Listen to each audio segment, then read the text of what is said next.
মাননীয় স্পিকার, মাননীয় সদস্য, আপনার শারীরিক অবস্থা সম্পর্কে আমরা অবগত, আপনি বসে বলতে পারেন। ধন্যবাদ আপনাকে। শারীরিক অবস্থার জন্য আমি দুঃখিত। আমি কথা বলতে অসুবিধা হচ্ছে। জুলাই সনদ এটা আমাদেরই এক অংশের, তাদেরকে স্মরণ না করে এই সংসদ অপবিত্র হয়ে যাবে। আলোচনায় অংশগ্রহণ করবেন সুনামগঞ্জ 2 আসন থেকে নির্বাচিত মাননীয় সদস্য জনাব মোহাম্মদ নাসির উদ্দিন। জনাব মোহাম্মদ নাসির উদ্দিন, আপনার সময় 6 মিনিট। ধন্যবাদ আপনাকে। মাননীয় স্পিকার, আপনাকে ধন্যবাদ। আমি একটু বসে বলতে হবে, আমাকে অনুমতি দিলে। মাননীয় স্পিকার, মাননীয় সদস্য, আপনার শারীরিক অবস্থা সম্পর্কে আমরা অবগত, আপনি বসে বলতে পারেন। ধন্যবাদ আপনাকে।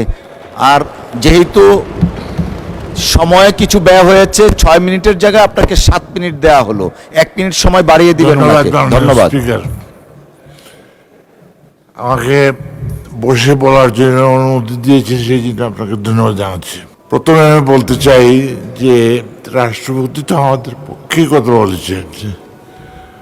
রাষ্ট্রপতি তো আমাদের বিরুদ্ধে বলে নাই, আপনাদের বিরুদ্ধে বলে নাই, এই সংসদের পক্ষেই কথা বলেছেন রাষ্ট্রপতি। আমি পড়লাম, দেখলাম রাষ্ট্রপতি কথাগুলো বলেছেন। আমি দেখলাম যে আমাদের পক্ষে কথা বলেছেন রাষ্ট্রপতি। তাই আমি রাষ্ট্রপতিকে ধন্যবাদ জানাতে চাই যে রাষ্ট্রপতি আমাদের জনগণের পক্ষেই কথা বলেছেন, সেই জন্য তাকে ধন্যবাদ না দিয়ে পারা যায় না।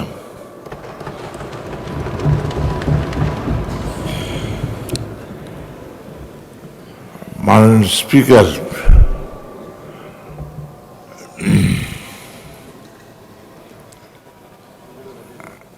আমার শারীরিক অবস্থার জন্য আমি দুঃখিত। আমি কথা বলতে অসুবিধা হচ্ছে। তারপর কিছু কথা বলে আমি সবার সাথে থাকতে চাই, সবার সাথে সুর মিলিয়ে কথা বলতে চাই।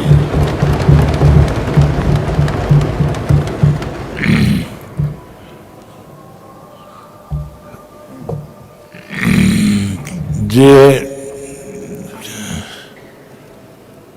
জুলাই সনদ নিয়ে অনেক কথা শুনেছি, অনেকে চেষ্টা করেছে, বলেছেন। তো আমি বলতে চাই, জুলাই সনদ এটা আমাদেরই এক অংশের দাবি। শহীদ যারা হয়েছেন, মৃত্যুবরণ যারা করেছেন, তাদেরকে স্মরণ না করে এই সংসদ অপবিত্র হয়ে যাবে। সেই জন্য আমি বলবো, জুলাই সনদকে যারা শহীদ হয়েছেন তাদেরকে শ্রদ্ধার সঙ্গে স্মরণ করতে হয়। স্বাধীনতার যুদ্ধে 30 লক্ষ মা বোনের রক্তের বিনিময়ে যে গণতন্ত্র আমরা পাইনি, যে গণতন্ত্র আমাদেরকে দেওয়া হয় নাই, সেই গণতন্ত্র এই জুলাই সনদের মাধ্যমে আমরা অর্জন করেছি।